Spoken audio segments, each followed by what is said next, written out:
கொங்கு நாட்டின் பாரம்பரியமான ஒயிலாட்டம் மற்றும் வள்ளி கும்மியாட்டம் ஸ்ரீ ஈசன் ஒயிலாட்டக் குழுவினர் நடத்திய 408வது நிகழ்ச்சி 78வது அரங்கேற்ற நிகழ்ச்சி பிரம்மாண்டமாக நடைபெற்றது.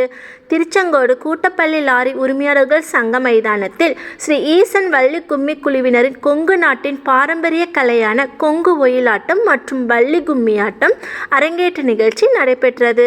இதில் வரகுராம்பட்டி, திருச்செங்கோடு, பன்னீர்குத்திப்பாளையம், பரமசிவகவுண்டம்பாளையம், மோரூர், கரூர் மாவட்டம், உப்பினமங்கலம், ஏலூர் பகுதிகளை சேர்ந்த 200க்கும் மேற்பட்ட பாவாடை சட்டை அணிந்த சிறுமிகள், தாவணி பாவாடை அணிந்த நடுத்தர வயது பெண்கள், சேலை அணிந்த திருமணமான பெண்கள் என கலந்து கொண்டனர்.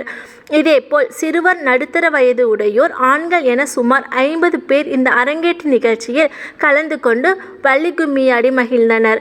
சின்னக்கரசபாளையம் பழனிவேலு பயிற்சியாளர் தலைமையில் 408வது நிகழ்ச்சி 78வது அரங்கேற்ற நிகழ்ச்சி என நடத்த நிகழ்ச்சிக்கு முன்னதாக கூட்டப்பள்ளி மாரியம்மன் கோவிலில் இருந்து முளைப்பாரி ஊர்வலம் நடந்தது. ஊர்வலம் திடலை வந்தடைந்தது. முதலில் அரங்கேற்றம் காணும் சீருடை அணிந்த பெண்கள் வட்ட கும்மியாட்டம் என அனைவரும் ஆடினார்கள். சுமார் 1000த்திற்கும் மேற்பட்ட பார்வையாளர்கள் கலந்து கொண்டு இந்த வள்ளி கும்மியாட்டத்தையும் ஒயிலாட்டத்தையும் கண்டு மகிழ்ந்தனர். 1000த்திற்கும் மேற்பட்ட பார்வையாளர்கள் கலந்து கொண்டு இந்த வள்ளி கும்மியாட்டத்தையும்